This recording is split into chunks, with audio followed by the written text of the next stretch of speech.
গাটি কচুর ঝাল ঝাল মুখরোচক চটপটা নিরামিষ এই রেসিপি গরম ভাতের সাথে থাকলে সবাই আঙ্গুল চেটে খাবে। নমস্কার বন্ধুরা, আমি সোমার রান্নাঘরে আপনাদের সবাইকে স্বাগত। আজকে গাটি কচুর দুর্দান্ত স্বাদের একটা নিরামিষ রেসিপি আপনাদের সাথে শেয়ার করছি। গাটি কচুর নিরামিষ রেসিপিটা করার জন্য আমি এখানে 500 গ্রাম গাটি কচু নিয়েছি। গাটি কচুগুলোকে দেখুন আমি এভাবে একটা পিলারের সাহায্যে খোসা ছাড়িয়ে নিচ্ছি। আপনারা চাইলে চাকু অথবা বটির সাহায্যেও ছাড়াতে পারেন, তবে চেষ্টা করবেন একটু মোটা করে খোসাটা ছাড়াতে, কেননা গাটি কচু মাটির নিচে থাকে, অনেকটাই ধুলোবালি লাগানো থাকে। ভালোভাবে পরিষ্কার করে নিতে হবে। আর দেখুন একটু একটু শিকড়ের দাগ রয়েছে, এই দাগটা যাতে না থাকে। এই শিকড়ের দাগটা যতদূর পর্যন্ত যাবে ততদূর পর্যন্ত খোসাটাকে ছাড়িয়ে নিতে হবে, তাহলে আর একটু গলা চুলকাবার ভয় থাকবে না।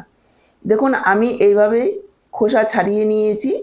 এবার ছোট গাটি কচুগুলোকে এভাবে দুভাগ করে নেব, আর বড় গাটি কচুগুলোকে এভাবে দুভাগ করে সরু সরু করে এভাবে কেটে নিচ্ছি, যাতে সবগুলো একই সাইজের হয়। দর্শক বন্ধুরা, এখানে একটা কথা মনে করিয়ে দিচ্ছি, আমার আজকের রান্নাটা দেখে কেমন লাগলো কমেন্ট বক্সে জানাতে ভুলবেন না। ভালো লাগলে অবশ্যই একটা লাইক করে শেয়ার করে দেবেন। আর আমার থেকে এইরকমই নতুন নতুন রেসিপির আপডেট পেতে চ্যানেলটাকে সাবস্ক্রাইব করে সাথেই থাকবেন।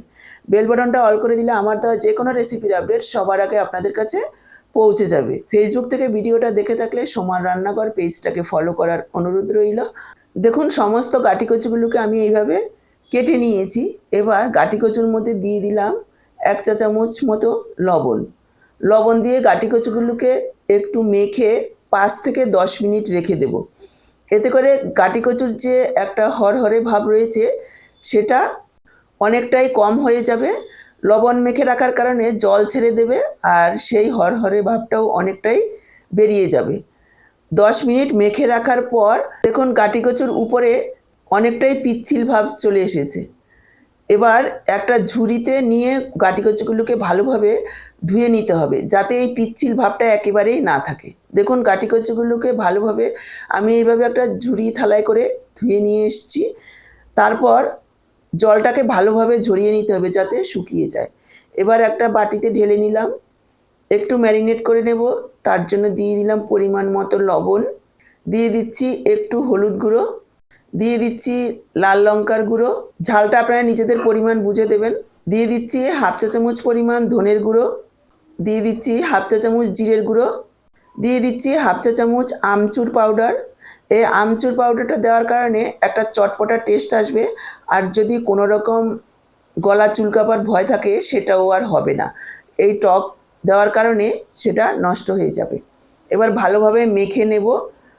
আমচুর পাউডার যদি আপনাদের কাছে না থাকে লেবুর রস দিতে পারেন। ভালোভাবে মেখে নিয়েছি। মেখে খুব বেশি সময় রাখার দরকার নেই, যেহেতু লবণ দিয়ে মাখানো হয়েছে জল ছেড়ে দেবে। চলে আসলাম মূল রান্নায়। গ্যাস অন করে কড়াই বসিয়ে দিয়ে দিলাম সাদা তেল। আমি আজকে রান্নাটা সাদা তেলে করছি, আপনারা আপনাদের পছন্দ অনুযায়ী যে কোনো রান্নার তেল দিয়েই করতে পারেন। তেল গরম হয়ে যাওয়ার পর দিয়ে দিলাম ম্যারিনেট করা গাটি কচুগুলোকে দেওয়ার পর সাথে সাথেই নাড়াচাড়া করব না, 1 থেকে 1.5 মিনিট একটু হতে দেব, যাতে মশলাটা কচুর গায়ে ভালোভাবে লেগে যায়। তারপর হালকা হাতে একটু উল্টে পাল্টে ঢাকা দিয়ে দেব। ঢাকা দিয়ে প্রায় 4-5 মিনিট কচুগুলোকে ভেজে নেব একেবারে লালচে করে। এতে করে কচুগুলো প্রায় 70 থেকে 80% সেদ্ধ হয়ে যাবে। দেখুন ঢাকা দিয়ে 4-5 মিনিট কচুগুলোকে ভেজে নিয়েছি, দেখেই বুঝতে পারছেন একেবারে লালচে হয়ে ভাজা হয়ে গেছে। এভাবেই ভেজে নিতে হবে। এবার কচুগুলোকে তুলে রাখছি। গাটি কচুগুলোকে তুলে নিয়ে ফোড়নে দিয়ে দিলাম মেথি 1/4 চামচ পরিমাণ। খুব বেশি পরিমাণে মেথি দেবেন না, তাহলে তেতো হয়ে যেতে পারে। আর দিয়ে দিলাম 1/2 চা চামচ জোয়ান। এই মেথি আর জোয়ানের গন্ধটা ভীষণ ভালো লাগবে এই রেসিপিতে। আর দিয়ে দিলাম 1/2 চা চামচ গোটা জিরে। লো ফ্লেমে কয়েক সেকেন্ডের জন্য ভেজে নেব। যখন সুন্দর একটা গন্ধ বের হবে তারপর এখানে দিয়ে দিলাম 1.5 ইঞ্চি আদা এইভাবে লম্বা করে কুচি করে, আর দিয়ে দিলাম কাঁচা লঙ্কা কুচি 4-5টা। যেহেতু কাঁচা লঙ্কাগুলো একটু ছোট আর ঝালটাও কম, সেজন্য আমি 4-5টা দিয়েছি।